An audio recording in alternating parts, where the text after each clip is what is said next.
কাজের লোকটি দৌড়ে চলে আসলেন আবু বকর এবং উমরের কাছে। আবু বকর এবং উমর রাদিয়াল্লাহু তাআলা আনহুকে বললেন, ও আবু বকর, উমর, আপনারা আমাকে সালাম দিয়ে রাসূলের দরবারে পাঠালেন, কিছু তরকারি আনার জন্য বললেন। আমি রাসূলকে সালাম দিয়েছি আপনাদের এবং কিছু তরকারির কথা বলেছি, কিন্তু রাসূল করিম সাল্লাল্লাহু আলাইহি ওয়াসাল্লাম বললেন যে তারা তো তরকারি খেয়ে ফেলেছে। জোরে বলুন সুবহানাল্লাহ। আবু বকর, উমর তারা দুইজনেই কিছুক্ষণ আগে তরকারি খেয়েছেন। তরকারি যেমন তেমন তরকারি নয়, তারা গোশত খেয়েছে। কি খেয়েছেন? কিছুক্ষণ আগেই তারা গোশত খেয়েছেন। এই কথা আবু বকর এবং উমর শোনার সাথে সাথে ভয়ে বিহ্বল হয়ে পড়লেন। অত্যন্ত আতঙ্কিত হয়ে দৌড়ে চলে গেলেন নবী করিম সাল্লাল্লাহু আলাইহি ওয়াসাল্লামের কাছে। নবীর তাবুতে গিয়ে বললেন, ইয়া রাসূলুল্লাহ, ইয়া হাবিবাল্লাহ, গুস্তাখি মাফ করবেন, আমরা তো একটু আগে কোনো তরকারি খাই নাই, কিন্তু আপনি বললেন আমরা একটু আগে তরকারি খেয়েছি, গোশত খেয়েছি। আপনি যেটা বলছেন সেটা তো অবশ্যই সত্য হবে, সেটা অবশ্যই সত্য হবে, কিন্তু বাস্তবতা হচ্ছে আমরা তো কোনো তরকারি খাই নাই। রাসূল করিম সাল্লাল্লাহু আলাইহি ওয়াসাল্লাম বললেন, আবু বকর, উমর, একটু আগেই তোমরা তরকারি খেয়েছো, তোমাদের চোখের যদি থাকতো আমি আল্লাহর নবী তোমাদেরকে দেখিয়ে দিতাম তোমাদের দাঁতের ফাঁকের মধ্যে এখনো গোশতের টুকরা রয়ে গেছে। জোরে বলুন সুবহানাল্লাহ। কোথায়? দাঁতের ফাঁকের মধ্যে এখনো তোমাদের কিসের গোশত আছে?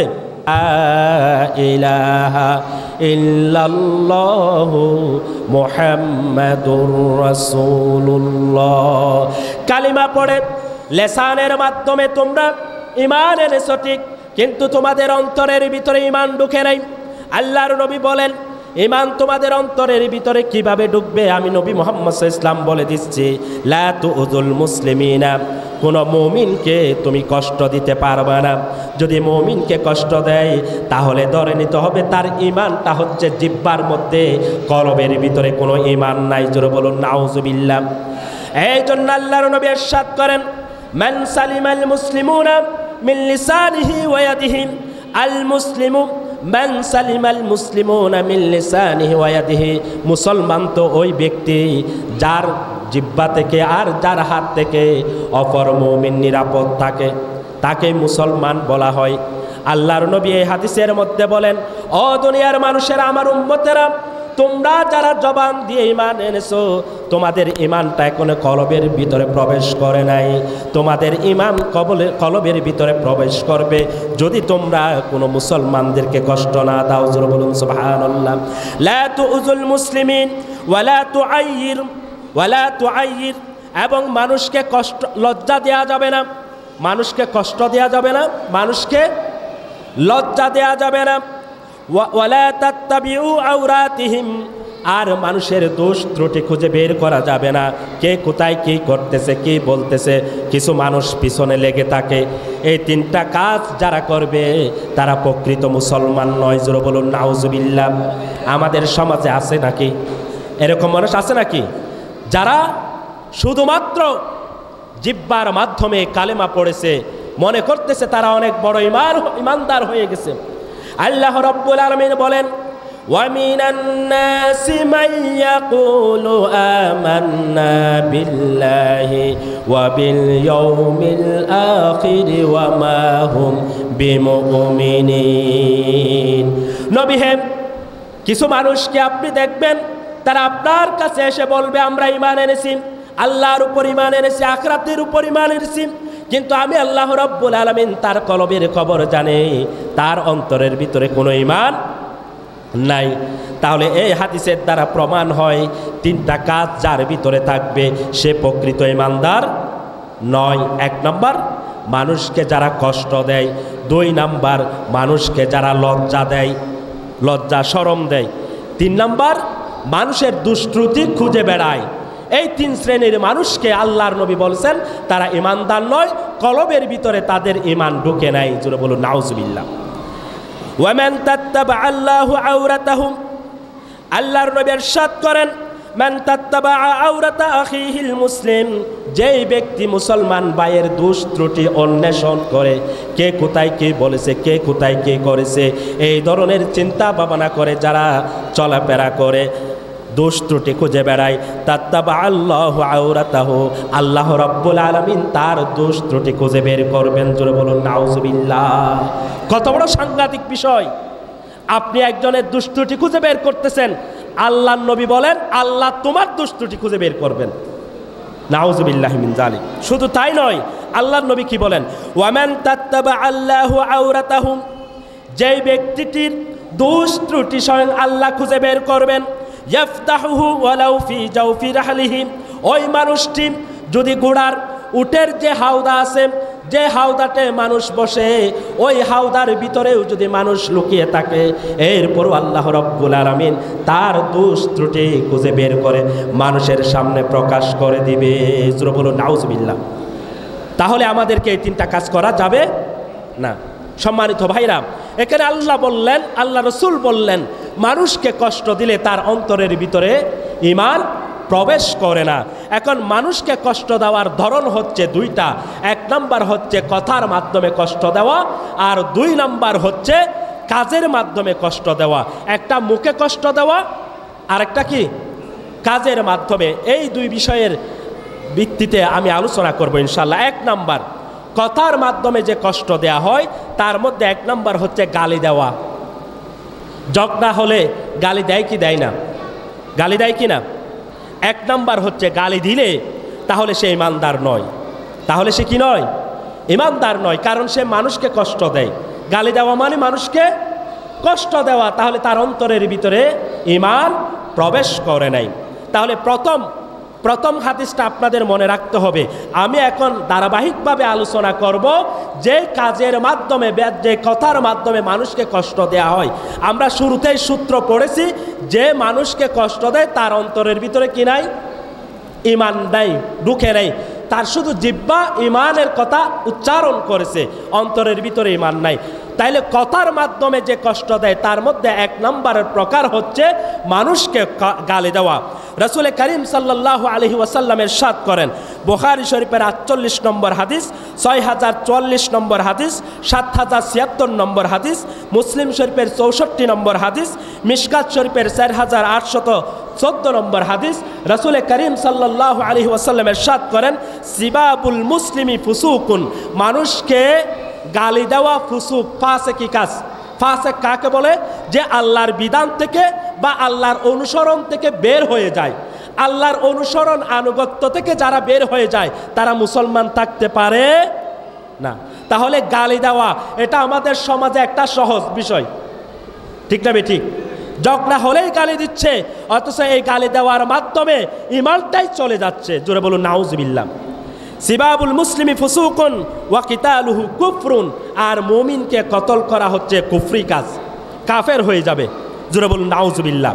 নবী করিম সাল্লাল্লাহু আলাইহি ওয়াসাল্লাম বলেন, আপনি একজনকে গালি দিছেন, যাকে গালি দিছেন তার কোনো ক্ষতি হয় নাই, বরং আপনি নিজের ক্ষতি নিজে করেছেন। কে বলতেছেন কথাটা? রসুল বলতেছেন। কে বলতেছেন? রসুল বলতেছেন। বাজ্জারের হাদিস সহিহুল জামের মধ্যে এসেছে 3586 নম্বর হাদিস, সহিহুত তারগীবের 2780 নম্বর হাদিস। রাসূল করিম সাল্লাল্লাহু আলাইহি ওয়াসাল্লাম ইরশাদ করেন, সাবুল মুমিনি কাল মুশরিফি আলাল হালাকা, যেই ব্যক্তিটি কোনো মুমিনকে গালি দিল, সেই মূলত যাকে গালি দিল তার কোনো ক্ষতি করতে পারে নাই, বরং নিজের ধ্বংস নিজেই করেছে। জোরে বলুন নাউজুবিল্লাহ। নিজের ধ্বংস কিভাবে?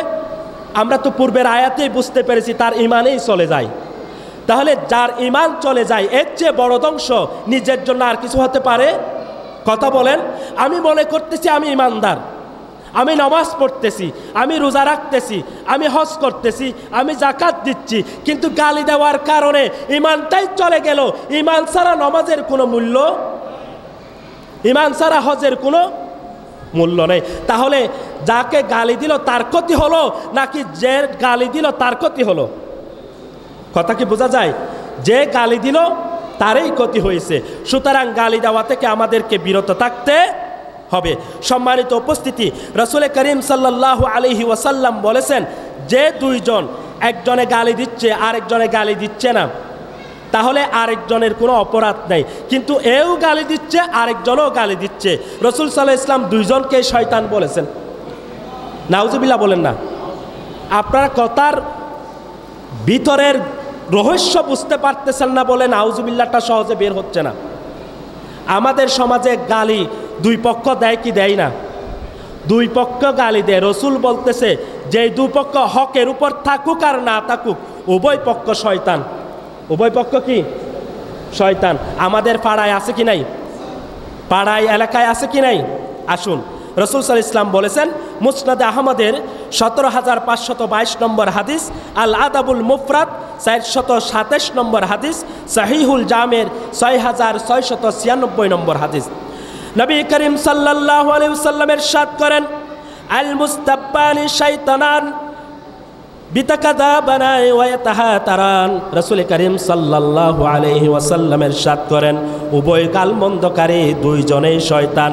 এরা একে অপরের উপরে মিথ্যা আরোপ করে এবং অসত্য কথা বলে থাকে, একে অপরকে মিথ্যা কথা বলে, একে অপরকে গালাগালি করে।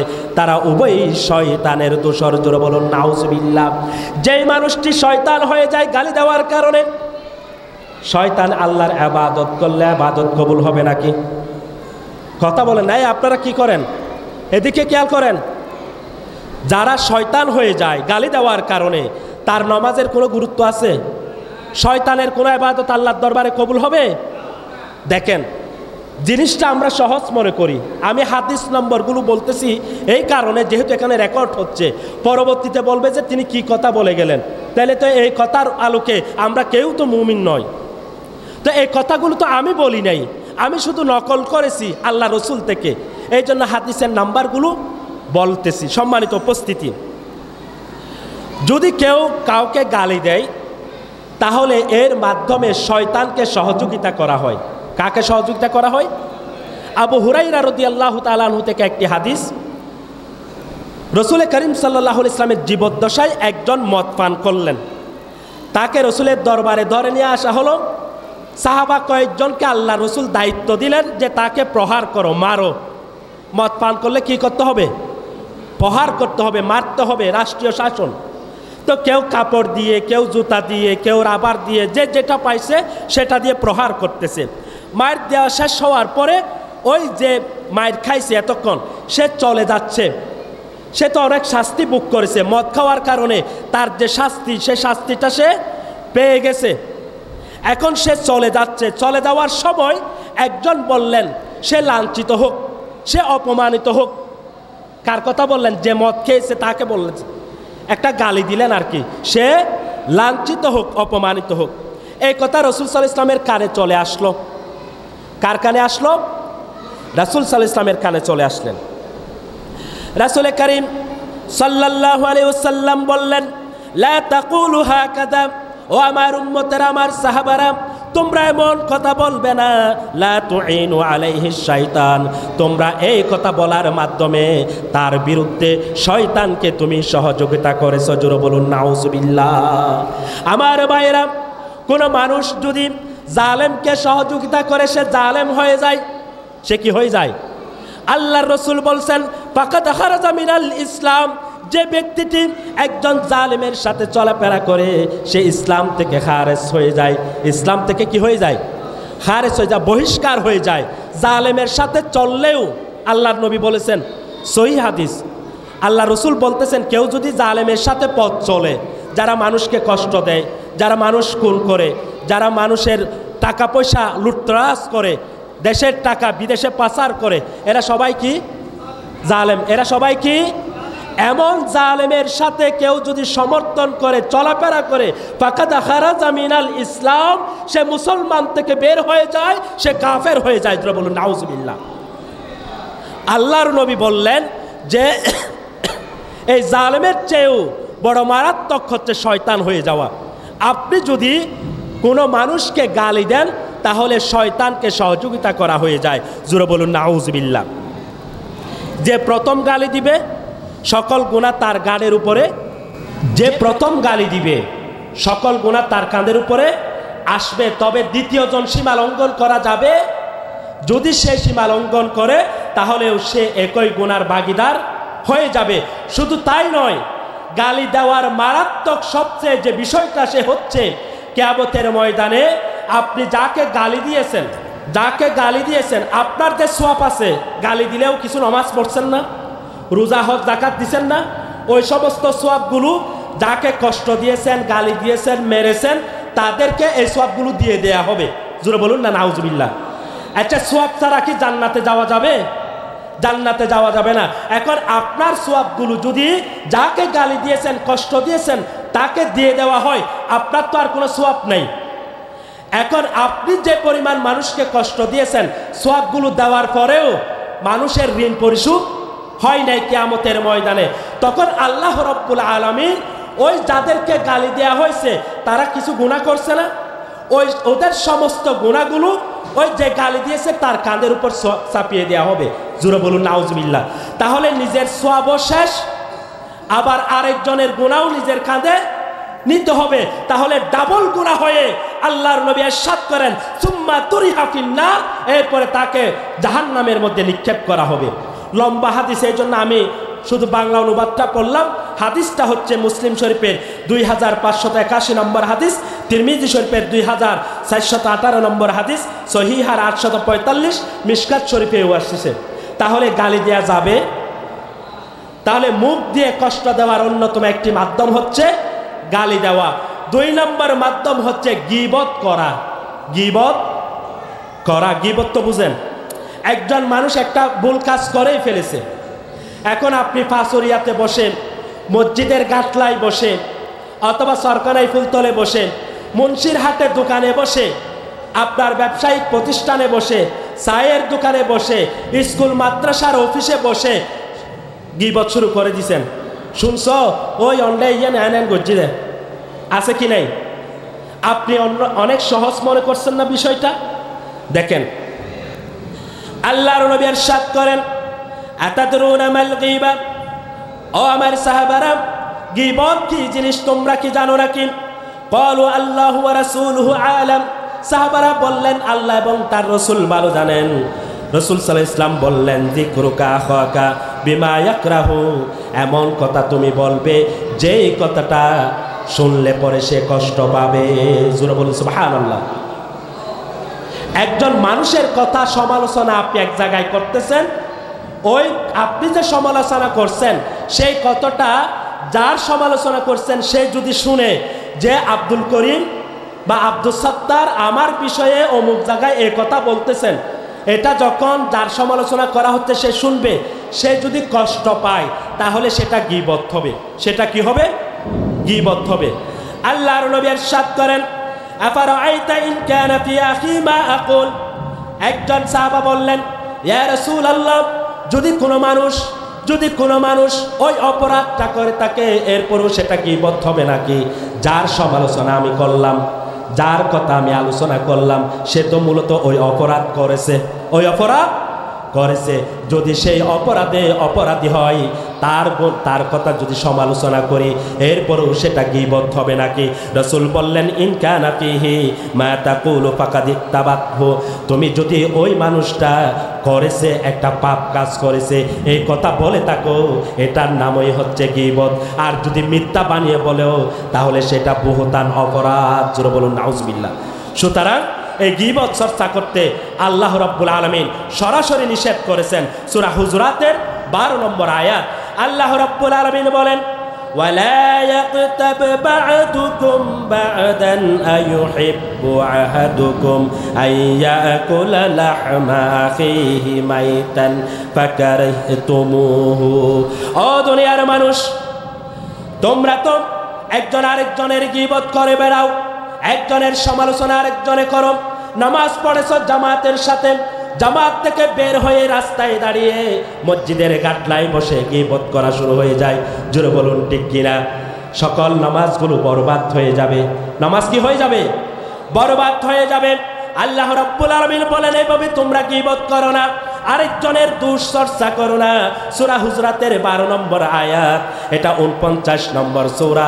আল্লাহ রাব্বুল আলামিন বলেন যদি এরকম গীবত করো তাহলে সেটা তোমার ভাই মারা গেছেন, তোমার ভাইয়ের কাঁচা গোশত খেলে যেরকম, সেরকম নিন্দনীয় অপরাধ। জোরে বলুন নাউজুবিল্লাহ। জোরে বলুন না নাউজুবিল্লাহ। সম্মানিত উপস্থিতি, একটি হাদিস বলি, সিলসিলাতুস সহিহার 2608 নম্বর হাদিস।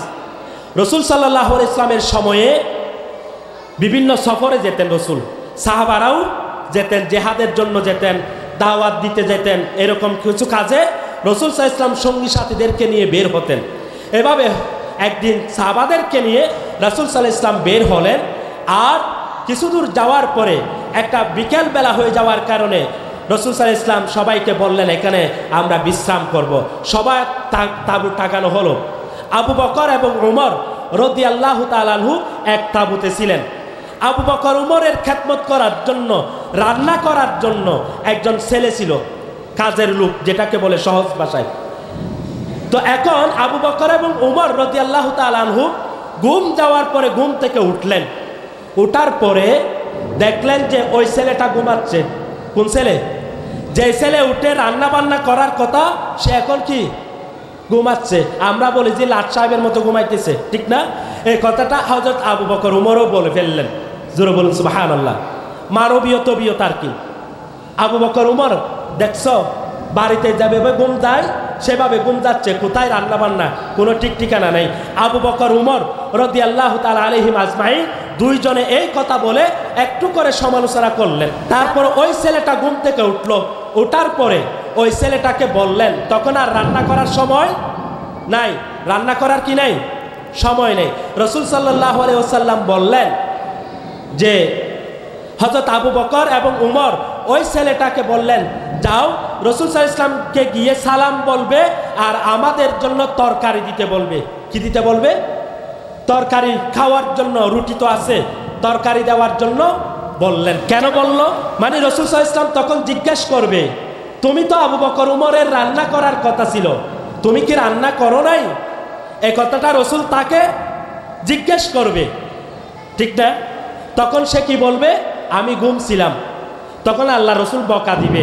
আবু বকর উমরের ধারণা ছিল এরকম, আবু বকর উমরের ধারণা ছিল এরকম। আল্লাহ রাব্বুল আলামিন বৃষ্টিকে আমাদের জন্য সহনীয় করে দিক। আজকের মাহফিলের সফলতার পথে এই বৃষ্টি যেন প্রতিবন্ধকতা সৃষ্টি না হয়, আল্লাহর কাছে আমরা দোয়া করি। আল্লাহ রাব্বুল আলামিন কবুল করুক। ইয়া রাব্বুল আলামিন, বছরে একটিবার এই এলাকার মহল্লার সকল মানুষের উদ্যোগে, খেটে খাওয়া মানুষ তাদের পরিশ্রমের টাকা দিয়ে একটি মাহফিল আপনার রসুলের শানে আয়োজন করে থাকে, আপনার রসুলেরকে ভালোবেসে এই মাহফিলের ইন্তজাম করে থাকে। আল্লাহ, তুমি আমাদের জন্য এই বৃষ্টিটাকে কিছুক্ষণের জন্য মাহফিল শেষ হওয়া পর্যন্ত তুমি বন্ধ করে দাও। আমাদের মাহফিলটা যেন সুন্দরভাবে হতে পারে। বৃষ্টিকে থামিয়ে দিয়ে আমাদের জন্য অনুকূল এবং শীতল পরিবেশ তুমি তৈরি করে দাও। হতে পারে আল্লাহ রাব্বুল আলামিন বৃষ্টি দিয়ে পরিবেশকে শান্ত করে দিয়ে আবার বৃষ্টি মুক্ত করে দিয়ে আমাদের মাহফিলের সুন্দর ব্যবস্থাপনা আল্লাহ করে দিবেন ইনশাআল্লাহ। আল্লাহ, তুমি আমাদের দোয়াকে কবুল করে নাও। একটু গান জিকির করি, লা ইলাহা ইল্লাল্লাহ,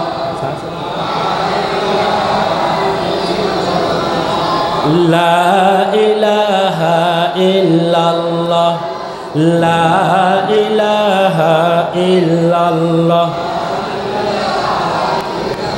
লা ইলাহা ইল্লাল্লাহু মুহাম্মাদুর রাসূলুল্লাহ সাল্লাল্লাহু আলাইহি ওয়াসাল্লাম। সম্মানিত উপস্থিতি, রাসূল করিম সাল্লাল্লাহু আলাইহি ওয়াসাল্লামকে গিয়ে ওই ছেলেটা বললেন, ইয়া রাসূলুল্লাহ, আবু বকর এবং উমর আপনাকে সালাম জানিয়েছেন এবং তাদের জন্য কিছু তরকারি দিতে বলেছেন। কথাটা কিন্তু গুরুত্বপূর্ণ, একটু শুনেন। আবু বকর উমর এরা চারটিখানি কোনো সাহাবা নয়, যারা দুনিয়ার বুকে থেকে আল্লাহর নবীর জবান দিয়ে বলেছেন, আবু বকর ফিল জান্নাহ, উমর ইবনুল খাত্তাব ফিল জান্নাহ। আবু বকর জান্নাতে যাবে, উমর জান্নাতে যাবে। এমন জান্নাতের সার্টিফিকেট পাওয়া দুইজন সাহাবার বিষয়ে আপনাদের সামনে কথা বলতেছি। রাসূল করিম সাল্লাল্লাহু আলাইহি ওয়াসাল্লামকে গিয়ে আবু বকর এবং উমরের ওই কাজের লোক গিয়ে বললেন, রাসূল সাল্লাল্লাহু আলাইহি ওয়াসাল্লাম, আল্লাহর নবী আপনাকে আবু বকর এবং উমর সালাম জানিয়েছেন এবং তাদের জন্য কিছু তরকারি দিতে বলেছেন। রাসূল সাল্লাল্লাহু আলাইহি ওয়াসাল্লাম বললেন, তাদেরকে গিয়ে বলো তারা তো কিছুক্ষণ আগে তরকারি খেয়েছে। কাজের লোকটি দৌড়ে চলে আসলেন আবু বকর এবং উমরের কাছে। আবু বকর এবং ওমর রাদিয়াল্লাহু তাআলা আনহুকে বললেন, ও আবু বকর, ওমর, আপনারা আমাকে সালাম দিয়ে রাসূলের দরবারে পাঠালেন, কিছু তরকারি আনার জন্য বললেন। আমি রাসূলকে সালাম দিয়েছি আপনাদের এবং কিছু তরকারির কথা বলেছি, কিন্তু রাসূল করিম সাল্লাল্লাহু আলাইহি ওয়াসাল্লাম বললেন যে তারা তো তরকারি খেয়ে ফেলেছে। জোরে বলুন সুবহানাল্লাহ। আবু বকর, ওমর তারা দুইজনেই কিছুক্ষণ আগে তরকারি খেয়েছেন। তরকারি যেমন তেমন তরকারি নয়, তারা গোশত খেয়েছে। কি খেয়েছেন? কিছুক্ষণ আগেই তারা গোশত খেয়েছেন। এই কথা আবু বকর এবং ওমর শোনার সাথে সাথে ভয়ে বিহ্বল হয়ে পড়লেন। অত্যন্ত আতঙ্কিত হয়ে দৌড়ে চলে গেলেন নবী করিম সাল্লাল্লাহু আলাইহি ওয়াসাল্লামের কাছে। নবীর তাবুতে গিয়ে বললেন, ইয়া রাসূলুল্লাহ, ইয়া হাবিবাল্লাহ, গুস্তাখি মাফ করবেন, আমরা তো একটু আগে কোনো তরকারি খাই নাই, কিন্তু আপনি বললেন আমরা একটু আগে তরকারি খেয়েছি, গোশত খেয়েছি। আপনি যেটা বলছেন সেটা তো অবশ্যই সত্য হবে, সেটা অবশ্যই সত্য হবে, কিন্তু বাস্তবতা হচ্ছে আমরা তো কোনো তরকারি খাই নাই।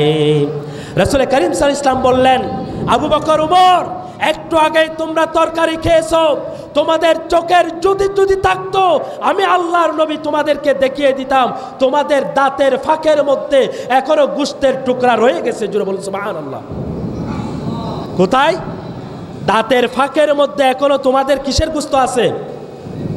গোশত আছে। আবু বকর, ওমর আশ্চর্য হয়ে গেলেন, বললেন, ইয়া রাসূলুল্লাহ, কি বলেন?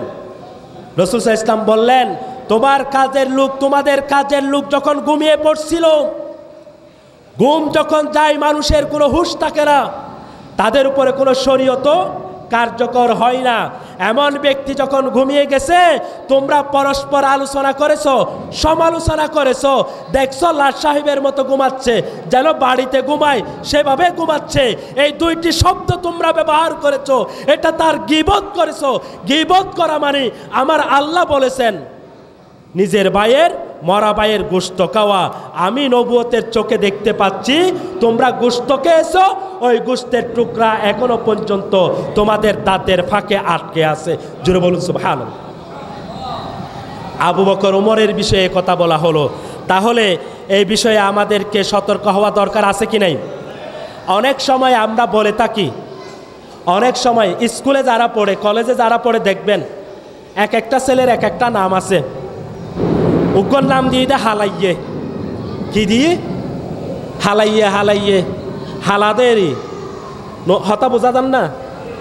আর উগ্র নাম দিয়ে দেয় ফুয়া নাইয়ে, এটা হ্যাংলা, কেউ কেউ হয়তো সুটকি, কেউ হয়তো বুটকাইয়ে, এরকম নাম আছে কি নাই? আছে। নাম দেয় না? দেয়। এরকম নাম দেওয়া, কাউকে খাটো বলা, এটাও গীবতের অংশ। জোরে বলুন নাউজুবিল্লাহ। হযরতে সাফিয়া রাদিয়াল্লাহু তাআলা আনহা রাসূলের স্ত্রী ছিলেন, তিনি একটু খাটো ছিলেন। হযরত আয়েশা সিদ্দিকা একদিন না বুঝে বললেন, সাফিয়া তো এই অর্থাৎ খাটো। ইয়া রাসূলুল্লাহ, সম্মানিত উপস্থিতি, রাসূল করিম সাল্লাল্লাহু আলাইহি ওয়াসাল্লাম কে হযরত আয়েশা সিদ্দিকা বললেন, সাফিয়া আপনার স্ত্রী, সে তো খাটো। কি খাটো? রাসূল করিম সাল্লাল্লাহু আলাইহি ওয়াসাল্লাম এর চেহারা রাগান্বিত হয়ে গেলেন, অগ্নিশর্মা হয়ে গেলেন। এরপরে বললেন, লাকাদ কুলতি কালিমাতান লাউ মুজিজাত বিমাইল বাহর লামাজাজতুহু। ও আয়েশা, তুমি এমন একটি কথা বলে ফেলেছো যে কথাটা যদি সমুদ্রের মিষ্টি পানির সমুদ্রের মধ্যে ছেড়ে দেয়া হয়, সমস্ত পানিগুলো তিতা হয়ে যাবে। জোরে বলুন নাউজুবিল্লাহ। জোরে বলুন না নাউজুবিল্লাহ। এমন কথা তুমি বলে ফেলেছো। কি কথা বলেছেন? হযরত সাফিয়া কি বলেছেন? হযরত আয়েশা, সাফিয়া তো বেটে খাটো, শুধু এই কথাটা বলছেন। আল্লাহ রসুল বলছেন, তুমি এমন একটা জঘন্য কথা বলেছো, এই কথাটা যদি সমুদ্রের মিষ্টি পানিতে ছেড়ে দেওয়া হয়, সমস্ত পানি তিতা হয়ে যাবে।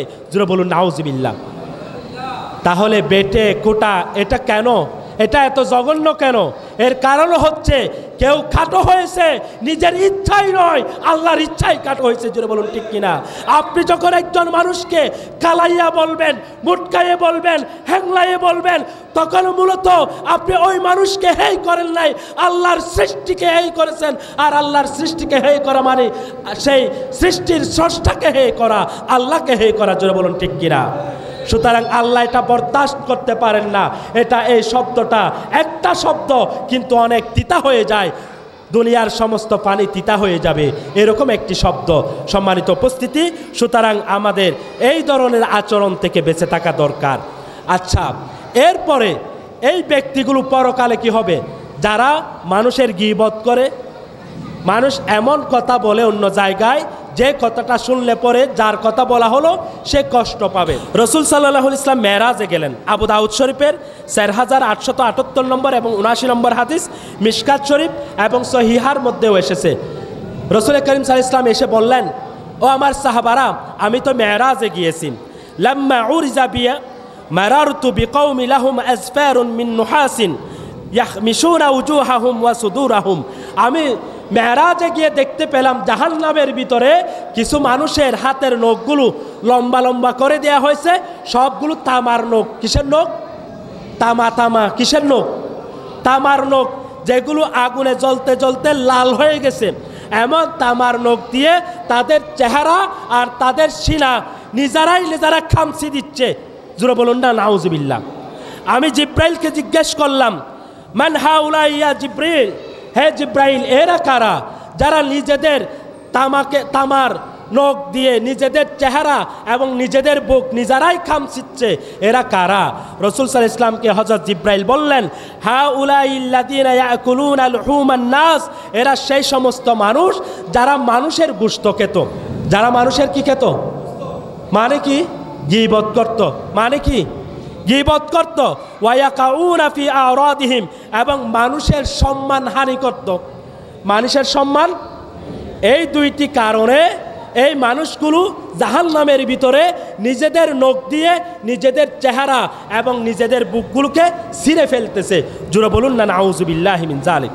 সম্মানিত উপস্থিতি, এরকম অনেকগুলো হাদিস আছে, সময় সংক্ষিপ্ত, সেদিকে যেতে পারছি না। এরপরে হচ্ছে সুগলকুরি করা। কি করা? সুগলকুরি আছে কি নাই? আছে। রসুল করিম সাল্লাল্লাহু আলাইহি ওয়াসাল্লামের একটি হাদিস বুখারী শরীফের 216 নম্বর, মুসলিম শরীফে এসেছে, মিশকাত শরীফেও এসেছে। রসুল সাল্লাল্লাহু আলাইহি ওয়াসাল্লাম একদিন মদিনার মধ্যে অথবা মক্কার অলিতে গলিতে হাঁটতেছেন, দুইটা কবরের পাশ দিয়ে যাচ্ছেন। যেতে যেতে বললেন যে এই দুইটা কবরের মধ্যে কি হচ্ছে? আযাব হচ্ছে। কি হচ্ছে? আযাব হচ্ছে।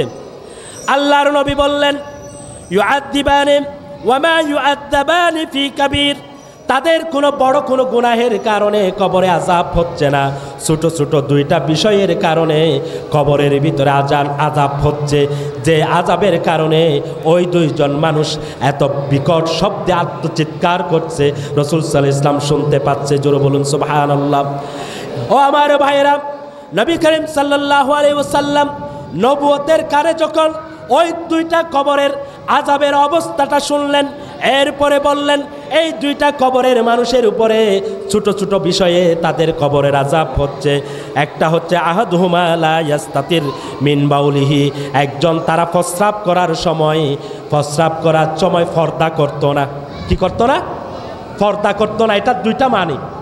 একটা হচ্ছে আমাদের দেশে এমন কিছু মানুষ আছে রাস্তায় প্রস্রাব করতে বসে কি বসে না, কাপড়টা একদম সতরের উপরে তুলে ফেলে। আপনি এটাকে একেবারে সহজ কাজ মনে করেছেন, কিন্তু আল্লাহ রসুল বলতেছেন কবরের ভিতরে দুইটা মানুষের যে আযাব হচ্ছে, যাদের আযাবের চিৎকার আমি শুনতে পাচ্ছি, তাদের একজনের আযাব হচ্ছে মূলত প্রস্রাব করার সময় তারা সতর ডাকতো না। জোরে বলুন নাউজুবিল্লাহ। আরেকটি অর্থ হচ্ছে তারা প্রস্রাব করার সময় সতর্ক থাকতো না। কি থাকতো না? সতর্ক থাকতো না। অর্থাৎ প্রস্রাব করার সময় অনেক সময় প্রস্রাবের ছিটকা নিজের গায়ে এসে পড়তো। এমন মানুষের কবরের আযাব হচ্ছে। জোরে বলুন নাউজুবিল্লাহ। 2 নম্বর আরেকটি কি কারণ? ওয়া কানাল আখারু ইয়ামশি বিন নামিমা, সে একজনের কথা আরেকজনকে বলতো, একজনের কথা আরেকজনকে বলতো, গীবত করতো। নামিমা সুগলকুরি। কি? সুগলকুরি। এর কাছে গিয়ে ওর কথা বলতো, আবার ওর কাছে গিয়ে এর কথা। এরকম কিছু সুবিধা মানুষ আছে কি নাই? আছে। এর কাছে ভালো থাকতে চায়, ওর কাছে ভালো থাকতে চায়, এরকম মানুষ আসে কি নেই?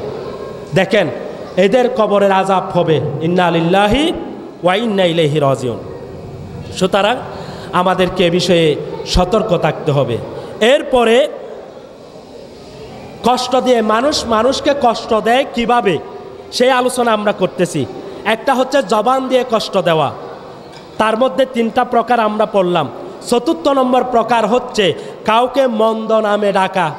কি নামে? মন্দ নামে ডাকে কি ডাকে না? ওই যে একটু আগে বললাম, মন্দ নামে ডাকা, বিভিন্ন নামকে বিকৃতি করে ডাকা, আছে কি নাই? আমরা সাধারণ মানুষের কথা কি বলবো, এমন অনেক হুজুরও আছে, আলেমও আছে, মঞ্চে বসে বসে আরেকজনের নামে কথা বলে, সহজে নামটা পরিপূর্ণ উচ্চারণ করে না, এমন আলেম আছে কি নাই? আছে। যেমন আমাদের থেকে বিদায় নিয়েছেন একজন বড় আলেম, হাটহাজারী মাদ্রাসার মুহতামিম আল্লামা শাহ আহমদ শফি রহমতুল্লাহি তাআলা আলাই। এই মানুষটা মারা যাওয়ার পরেও এমন কিছু আলেম আছে যারা মঞ্চে বসে বসে আল্লামা শফি এটা তো দূরে থাক, আল্লামা আহমদ শফি এটা দূরে থাক, আহমদ শফি এটা দূরে থাক, শফি এটাও বলে না, বলে শফিয়া। নাউজুবিল্লাহ বলবেন না? আছে না নাই? আলেমের কি নাম বলতে হবে? এরা বাড়া করে কিছু আলেম নিয়ে আসে, ওই আলেম আবার বলেও যে আমি কোনো ওয়াজ করব না, আমাকে নামাজের ওয়াজ দিও না, আমাকে হজ রোজা জাকাত শরীয়তের বিধিবিধানের বিষয়ে কথা বলার জন্য আমাকে বলিও না, আমি ওয়াহাবিদের পাশ দেওয়ার জন্য আমি এসেছি। জোরে বলুন নাউজুবিল্লাহ। মাহফিলের মঞ্চ হাজার হাজার টাকা খরচ করে সাজানো হয় কাউকে গালি দেওয়ার জন্য নয়। জোরে বলুন ঠিক কিনা?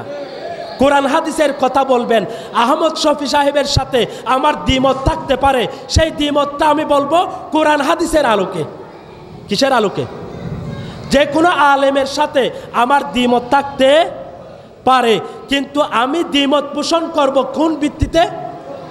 কোরআন হাদিসের ভিত্তিতে। যে উনি অমুক কথা বলেছেন, অথচ আমরা কোরআনে এটা পাই, হাদিসে এটা পাই, বাস শেষ।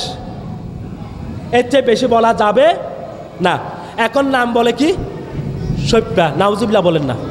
আপনারা শুনছেন? আজিজুল হক, কত সুন্দর নাম। বলে কি? আজিজ যে হয়, আজিজুলেক কে? জোরে বলুন নাউজুবিল্লাহ। এমন আলেম আছে কি নাই? এমন আলেম দিয়ে চরকালার ময়দানেও ওয়াজ করানো হয়। জোরে বলুন ঠিক কিনা? এদেরকে সমাজ থেকে বয়কট করতে হবে। জোরে বলুন ঠিক কিনা? আমাদেরকে ঐক্যবদ্ধ হতে হবে। যে গণনের হোক না কেন, মঞ্চে এসে আবুল তাবুল অন্য কোন আলেমকে যদি নাম ধরে ধরে গালি দেওয়া হয়, মঞ্চ থেকে তাদেরকে বিতাড়িত করতে হবে। জোরে বলুন ঠিক কিনা? লক্ষ লক্ষ টাকা খরচ করে কাউকে গালি দেওয়ার জন্য এখানে যদি কোন আলেমকে আনা হয়, ভবিষ্যতে তাদেরকে বেইজ্জত করা হবে। এই সরকারকে পবিত্র করতে হবে আগে। ঠিক না? ঠিক বলেন। আহমদ শফি আজিলকে মঞ্চে বসে বসে বলে, আবার নামও বলে বহুত বড় আলেম, 30-40 হাজার টিয়া হুদু গুনাই তারা আবার দুবাই টুবাইও লই যায়। অথচ 1 ঘন্টা 1.5 ঘন্টা যদি আলোচনা করে, একটা কোরআনের আয়াত নাই, একটা হাদিস নাই। আছে নাকি? নাই। একটা কোরআনের আয়াত যদি কোনো কারণে কোনো সময় বলেও ফেলে, শুরু থেকে শেষ পর্যন্ত সব ভুল, লাহানে জলি। আছে না নাই? এমন আলেম দিয়ে যদি ওয়াজ করেন, মাহফিল করেন, মিলাদুন নবী যেই নামেই করেন না কেন, আল্লাহর কসম, আল্লাহর কাছে এর বিন্দু মাত্র দাম নাই। জোরে বলুন ঠিক কিনা? এর কোনো সওয়াবই পাবেন না। গুনাহ হলো। কি হলো? গুনাহ হলো। কারণ সে মন্দ নামে ডাকে। আর কথা যখন বলে, আপনারা দেখবেন কিভাবে গাল একদম চেয়াড়াই বিয়াড়াই ক্যাঙ্গরি হয় দেয়। আছে না নাই? জাহেল, মূর্খ, বেয়াদব, এদের জবানকে অবশ্যই লাগাম দিতে হবে। জোরে বলুন ঠিক কিনা? কথা বলো কোরআন হাদিস দিয়ে, সামনে নোট রাখো যে এক বিষয় নিয়ে কথা বলবো। আমি আজকে কথা বলতেছি জবান দিয়ে মানুষকে কষ্ট দেওয়ার বিষয়ে। আপনি এভাবে বলে বিষয় টিষয় লাগে না। ওর শুধু কাজ হচ্ছে ওয়াবি আর জমাতরে বাসদন, ইয়েন বলে বিষয়। শ্রোতা যারা আছে ইন্ডিতে গেল দেয়নি, আর যারা বইতাহে তারা সুবহানাল্লাহ, আলহামদুলিল্লাহ, এভাবে আবার হয়। খেয়াল করছেন না? গেল দিলে সুবহানাল্লাহ হত বড় বেকু। সূরা হুজরাত 49 নম্বর আয়াত, 11 নম্বর 49 নম্বর সূরা 11 নম্বর আয়াত। আল্লাহ রাব্বুল আলামিন বলেন, ওয়ালা তানাবাযু বিল আলকাবি বিইসাল ইসমুল ফুসুক বা'দাল ঈমান। তোমরা একে অপরকে মন্দ নামে ডাকো না। কি নামে ডাকবে না? তোমরা একে অপরকে মন্দ নামে ডাকো না। মঞ্চের উপর বসে যদি মন্দ নামে ডাকে, এই হুজুরকে কি ওয়াজ করতে দেয়া যাবে? মন্দ নামে সূরা হুজুরাত 11 নম্বর আয়াত। আল্লাহ রাব্বুল আলামিন বলেন, মন্দ নামে তোমরা একে অপরকে ডাকো না। কেউ একজন ইমানদার ইমান আনার পর তাকে যদি কেউ মন্দ নামে ডাকে, তাহলে সে বড় একটা অপরাধ করবে। কি করবে? ফাসিকি কাজ। কি করবে? বিইসাল ইসমুল ফুসুক। মন্দ নামে ডাকাটা ফাসিকি কাজ। কি কাজ? আমি আগেই বলেছি, ফাসিক কাকে বলে? ফিস্ক কাকে বলে? এটা দুইটা অর্থ। একটা হচ্ছে আল্লাহর আনুগত্য থেকে বের হয়ে যাওয়া। আল্লাহর আনুগত্য থেকে, অর্থাৎ আল্লাহর আনুগত্য থেকে যারা বের হয়ে যায় এরা তো মুমিন নয়। এরা কি নয়? মুমিন নয়। আর 2 নম্বর হচ্ছে আল্লাহর যে বিধিবিধান আছে সেই বিধিবিধানকে অস্বীকার করা।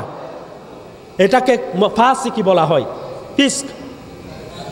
সুতরাং একজন মানুষ যদি মন্দ নামে কাউকে ডাকে, তাহলে তার ইমানেই তো চলে যায়। ইমানে কি? আমি কোত্থেকে কথা বলতেছি? কথা বলেন না। কোত্থেকে?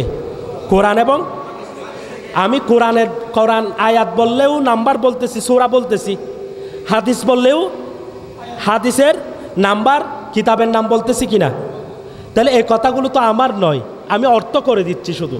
সুতরাং কোনো ব্যক্তি সমাজের ভিতরে একে অপরকে মন্দ নামে ডাকা যাবে না। এটা একটা বড় কাজ, বড় একটা ফাসিকি কাজ।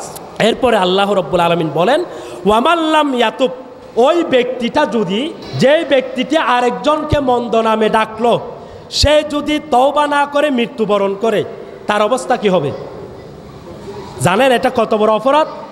আজকে 30 বছর 40 বছর আপনি ওয়াজ করতেছেন, এটাও বলে 30 বছর 40 বছর ওয়াজ করতেছেন, আর এই ওয়াজে বসে বসে কত মানুষের, কত আলেমের নামকে বিকৃতি করেছেন। আল্লাহ রাব্বুল আলামিন আপনার বিষয়ে ফতোয়া দিচ্ছেন, ওয়ামাল্লাম ইয়াতুব। তওবা না করে যদি মৃত্যুবরণ করো, ফাউলাইকা হুমুজ জালিমুন। তাহলে তারা জালেম অবস্থায় মৃত্যুবরণ করবে। কি অবস্থায়? জালেম। জালেমের অবস্থান কোথায়? জাহান্নামে। কোথায়? ইন্না লিল্লাহি।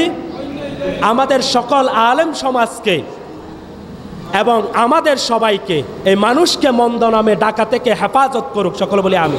এরপরে মানুষকে উপহাস করা। উপহাস করলেও মানুষ কষ্ট পায় কি পায় না? সব মানুষকে আল্লাহকে এক ধরনের করে সৃষ্টি করেছেন। মানুষের সামনে উপহাস করা, এটা ইসলাম সমর্থন করে না। এই কাজটি করা যাবে না। সূরা হুজুরাত 11 নম্বর আয়াতের মধ্যে, বাকি অংশের মধ্যে আল্লাহ রাব্বুল আলামিন বলেন, ইয়া আইয়ুহাল্লাযীনা আমানু লা ইয়াসখার কওমিন মিন কওমিন আসা আন ইয়াকুনু খায়রাম মিনহুম ওয়ালা নিসাউন মিন নিসাইন আসা আন ইয়াকুননা খায়রাম মিনহুন্না। ও দুনিয়ার মানুষ, আল্লাহ রাব্বুল আলামিন কি বলে শুনে রাখুন। আল্লাহ রাব্বুল আলামিন বলেন, ও দুনিয়ার ইমানদাররা, লা ইয়াসখার কওমুন মিন কওমিন। তোমরা একটা জনগোষ্ঠী আর একটা জনগোষ্ঠীকে উপহাস করো না। উপহাস করো না, কারণ তুমি যাদেরকে উপহাস করতেছ হতে পারে তারা তোমাদের চেয়ে উত্তম। তারা তোমাদের চেয়ে উত্তম। তোমরা কোনো নারীকে উপহাস করো না। যে নারীকে তুমি উপহাস করতেছ হতে পারে ওই নারী থেকে তোমার চেয়ে ওই নারী উত্তম, ওই নারী উত্তম। সুতরাং তোমরা এভাবে একে অপরকে কি করো না? উপহাস করো না। সুতরাং আমাদেরকে এক অপরের উপহাস করা থেকে বিরত থাকতে হবে। এরপরে রাসূল করিম সাল্লাল্লাহু আলাইহি ওয়াসাল্লাম একটি লম্বা হাদিসের মধ্যে বলেন, মুসলিম শরীফের 2564 নম্বর হাদিস, মিশকাত শরীফের 4959 নম্বর হাদিস, সহিহুত তারগিবের 2885 নম্বর হাদিস। রাসূল করিম সাল্লাল্লাহু আলাইহি ওয়াসাল্লাম হাদিসটি বর্ণনা করেছেন।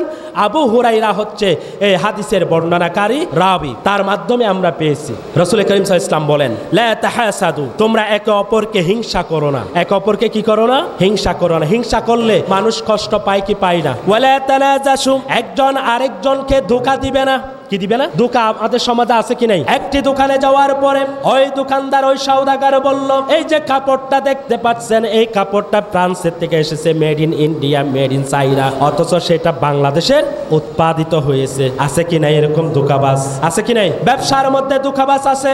ফল ফ্রুটের মধ্যে ফরমালিন যুক্ত করে আপনার কাছ থেকে 1 নম্বরের টাকা নেই, জিনিস হচ্ছে 2 নম্বর, টাকা নেই 1 নম্বর। আছে কি নাই? আল্লাহর নবী বললেন, ওয়ালা তানাজাসু, তোমরা একে অপরকে ধোঁকাত করবে না। ওয়ালা তাবাগাদু, একে অপরকে বিদ্বেষ করবে না। ওয়ালা তাদাবারু, একে অপরের ক্ষতি সাধন করার জন্য গোপনে কিছু করবে না, গোপনে গোপনে ক্ষতি করার জন্য চেষ্টা করবে না। আমাদের সমাজে আছে কি না এরকম? আছে। আল্লাহর নবী বলেন, ওয়ালা ইয়াবিউ বা'দুকুম আলা বাই'i বা'দিন, একজন মানুষ যখন একটা জিনিস ক্রয় করতে যায় তার উপরে তুমি মূল্য দরাদরি করো না। দেখেন আল্লাহ রসুল এমন একজন শিক্ষক যিনি সব কিছু শিক্ষা দিয়েছেন। একজন মানুষ একটা জিনিস কিনতে গেছে, যেমন গরু, একজনে বলতেছে 70,000, 75,000, এভাবে দর কষাকষি করতেছে।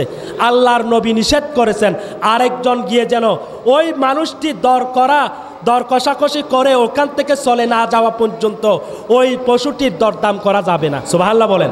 এটা আমি গরু মারি একটা উদাহরণ দিলাম। সমস্ত যাবতীয় কোনো কিছু যা বেচা বিক্রি হয়, একজন ক্রয় বিক্রয়ের জন্য দর কষাকষি করতেছে, এর উপরে আরেকজন গিয়ে দর কষাকষি করা জায়েজ নাই। আল্লাহর নবী এর পরে বললেন, ওকুন ইবাদাল্লাহি ইখওয়ানান, তোমরা আল্লাহর বান্দা বাই বাই হয়ে সমাজে বসবাস করো। আমরা যদি আজকে বাই বাই হয়ে সমাজে বসবাস করতে পারতাম তাহলে রক্তপাত হতো না, মানুষ খুন হতো না, মানুষকে পালিয়ে বেড়াতে হতো না। জোরে বলুন ঠিক কিনা? কেন আজ আমি আমার ভাই থেকে পালাচ্ছি? কারণ আমি আমার ভাইকে কষ্ট দিয়েছি। ঠিক না বেঠিক? একে অপরকে কষ্ট দেওয়া, সুসম্পর্ক না রাখা, ভ্রাতৃত্বের বন্ধনে আবদ্ধ না হওয়া, সামান্য রাজনৈতিক কারণে, সেই রাজনীতি এখন কোথায়? কোন রাজনীতি আপনার ঘরে ভাত এনে দিবে না। ভাতের মালিক কে?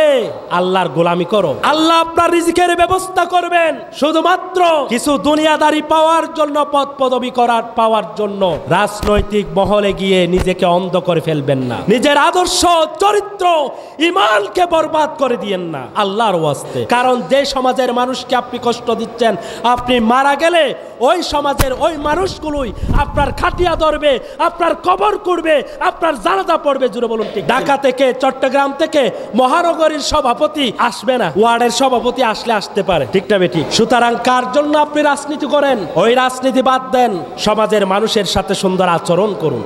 কেউ জুলুম করছে বলে আপনি একই জুলুম করবেন না। কেউ জুলুম করছে বলে, আমার কথা কি বোঝা যায়? একই জুলুম কেউ করা যাবে না, এটা নিষেধ। কারণ হচ্ছে আপনি যদি জুলুম করেন তাহলে যে জুলুম করেছে তার সাথে আর আপনার সাথে পার্থক্য কোথায়? কেউ যদি অপরাধ করে আইনের মাধ্যমে তার অপরাধের শাস্তি হবে, তার বিরুদ্ধে মামলা হবে, আদালত আছে, সেখানে ন্যায় বিচার প্রতিষ্ঠা করতে হবে। ঠিক না বেঠিক? ওয়ামাল্লাম ইয়াহকুম বিমা আনজালাল্লাহু ফাউলাইকা হুমুজ জালিমুন, আল্লাহর বিধান অনুযায়ী যারা বিচার ফায়সালা করে না তারা হচ্ছে জালেম। তারা কি? জালেম। এর কারণ হচ্ছে আল্লাহর বিধান অনুযায়ী বিচার ফায়সালা যদি করা না হয় সেখানে কখনো ইনসাফ প্রতিষ্ঠা হতে পারে না। জোরে বলুন ঠিক কিনা? আমার আল্লাহর বিধান হচ্ছে ইনসাফ ভিত্তিক বিধান, সেখানে কোনো কি চলে না, পক্ষপাতিত্ব, স্বজন প্রীতি আছে নাই। একটু করো দরুদ পড়ি। বালাগাল উলা আদা কর শুকর আই ইনসা মুহাম্মদ, নাম লে কর মুহাম্মদ ले गए इंसानियत को अर्श आला पर।